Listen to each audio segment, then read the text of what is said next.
Hello there! Welcome to the first video of the NorthWestRants series. This is a series where I rant about stuff and put stimulations on screen so you don't click off the video. You can treat this as a mini podcast as well. To avoid getting myself cancelled with the series, I have installed a joke indicator over in that corner. When I'm joking, the indicator will light up and you will know not to take what I just said seriously. Since this channel never had a proper introduction, allow me to squeeze one in here. Hi, my name is NorthWestWind, I am a Hongkonger, and complaining is our specialty. I study computer science, am about to graduate this year, and we all know how that's going. So I picked up theatre arts and animations as hobbies in the middle of my study. I have a separate channel called NorthWestFog, where I upload Splatoon animations. A new episode just dropped this Tuesday, so you should check it out. I can also play the piano, grade 8 by the way, just like a typical Asian. This is the reason my channel has a wide range of content, from gaming and programming to arts and music. If any of these interest you, please check out my videos and subscribe! On to the main topic of today. Quite fittingly, I want to talk about the recent phenomenon of first videos in the first video of this series. If you are following the storytime animation space on YouTube, you probably have noticed this trend way earlier than I did. I'm talking about the influx of new animators making their first videos. All of these channels somehow got extremely popular with the first video, with them averaging about 196,000 views from 22 videos I have sampled, and they gain like at least 10k subs from a single video. In comparison, this channel has existed for more than 10 years, with me running it seriously for 3 years, and I still have fewer subs than most of them. By the way, I just want to put one thing out there. Quite often YouTubers give advice to wannabes, and one of the most common advice is to be consistent. So that's a fucking lie. Anyway, my point is, I think it's reasonable for me to be upset about this initially. In fact, it sparked a crisis in me so hard that I almost stopped making animations. But then they just kept coming. If I have a nickel every time I see an animator post their first video, I'll have enough to reach critical mass and make a nuclear bomb, which doesn't even make sense because nickel doesn't go under fission. YouTube kept recommending me these first videos as if it's sentiently mocking me. Instead of going down a downward spiral, the engineering brain saved me because I see the pattern. I dug deeper into this trend to study what makes these videos so successful instead of just crying in the corner. And here is my presentation on the common traits of first videos. Number 1.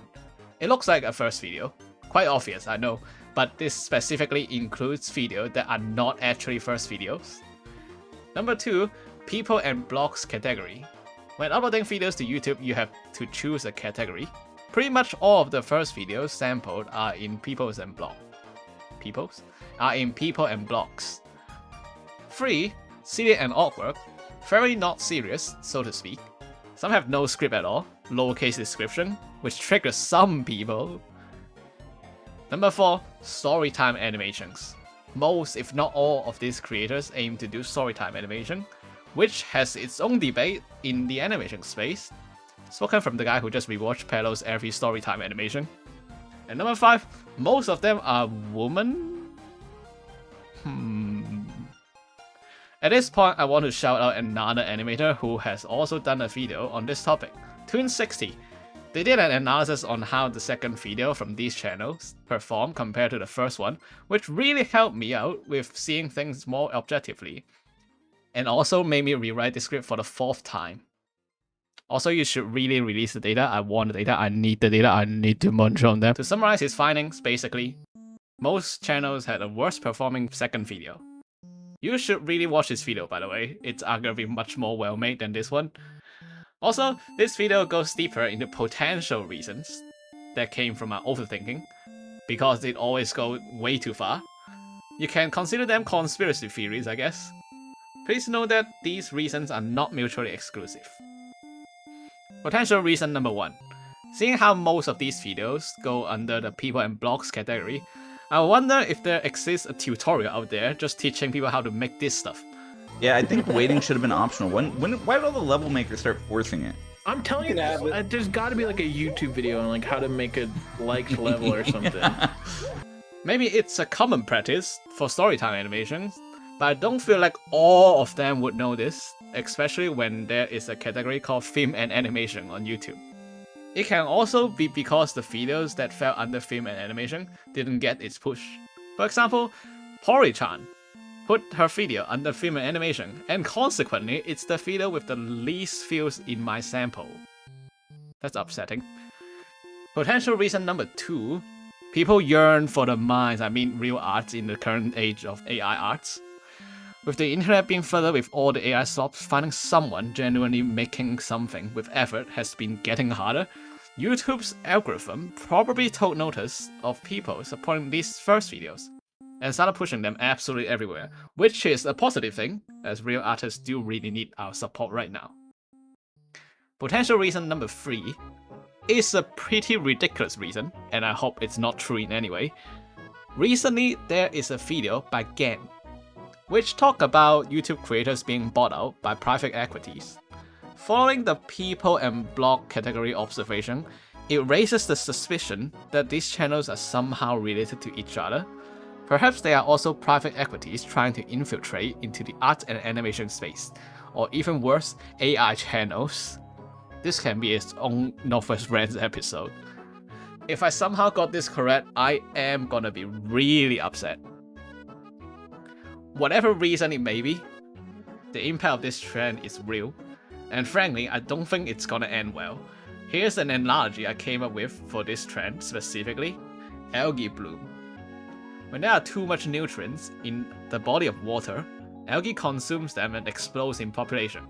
This explosion ends up harming all organisms in the water by blocking sunlight, depleting oxygen, or straight up releasing toxin into the water. All organisms die, and eventually the algae cannot sustain itself anymore. In this case, the water is the storytime animation space, the nutrient is YouTube's algorithm push, the algae are the animators, and the fishes are the viewers. Eventually, the space is gonna be so saturated, and if the creators under-deliver, or when deceivers like this guy start exploiting the trend, viewers will end up losing hope on the entire space, and it will be harmful for everyone. Did you realize you just watched a video essay? Lamau? Anyway, that's all I have today. I have plenty of other topics to rant about, so please look forward to at least 4 more episodes. Thank you very much for watching, have a good day, good luck, and goodbye!